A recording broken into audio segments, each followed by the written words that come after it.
Hi, I'm Kyle with Stern Pinball. In this video, we're going to go over the different switch tests in the diagnostics menu in your pinball game. To access the switch test menu, we will need to use our service switches. So we'll need to open the coin door. We'll also need to pull the interlock switch to provide power to the playfield.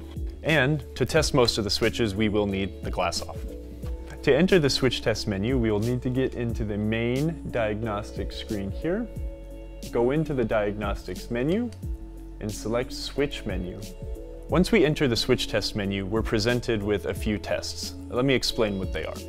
The switch test is going to display the last activated switch on the LCD screen that you have hit. This is used to test switches individually. The active switch test will have the game present us each switch that it sees as closed currently.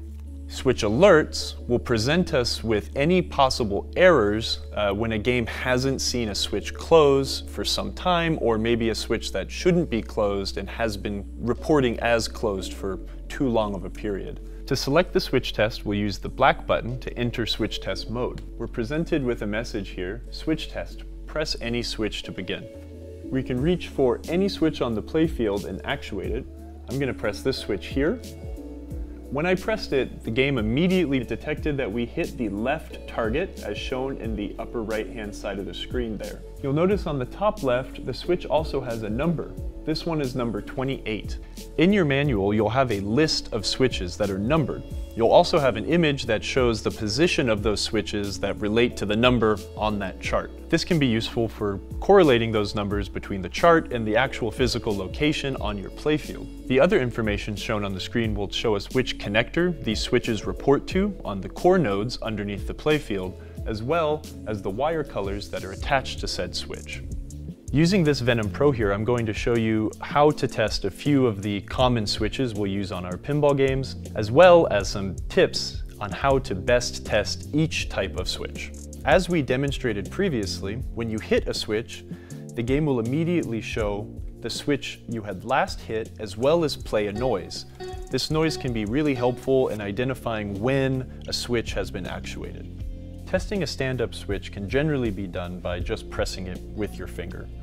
When the ball strikes the face of the stand-up target, it is closing the two switch blades together, which will then have the computer read that as a switch closure. Another type of switch commonly used on our pinball games is an optical switch. An optical switch uses an invisible beam of light that, when broken by a pinball, will register as a switch closure to the pinball game.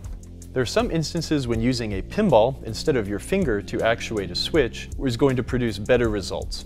Let's try testing this roll under switch using the pinball. Let's roll it under the gate and listen and watch the screen as we do it. So we can see there, in and out, we got a switch actuation, listening for that noise and watching the screen respond, showing us here the right loop entrance. Another switch type that is best to use a pinball to test is a rollover switch. These are commonly found in your in lanes and out lanes on your pinball game. The reason we don't want to use our finger to test these is, depending on the switch adjustment, pressing into the routed hole for the rollover switch, the soft squishy part of your finger may be able to depress the actuator further than a pinball could in actual gameplay. Active switch test is going to show us switches that are reporting closed.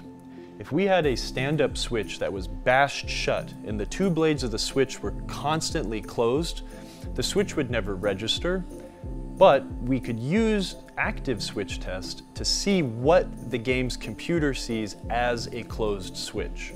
So these are all the switches it sees as closed right now. These switches are supposed to be closed. In this instance, it's showing the ball trough switches as being closed, and that's because there were 5 pinballs in the trough at that time. So this is what active switch test looks like. Also, if that switch, that theoretical switch that was stuck shut that way, that could also give us a switch alert.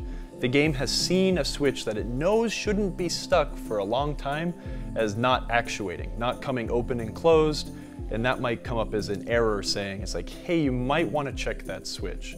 If a switch hasn't been actuated in, let's generalize and say 10 games, If the game hasn't seen that switch change state, it's going to say, you might want to check it. Might not necessarily be bad, but it wants you to go into switch test and actuate it to see if it's still functioning. So what we're seeing now is we're able to go through all of the switches that the game is seeing as like not actuating. These dip switches are on the computer, and that is the actual position. They never change. So now as I move through it, it's showing us every other switch it can read, but we have no other alerts. For more information on how to maintain your Stern Pinball machine, check out our other Tech School videos.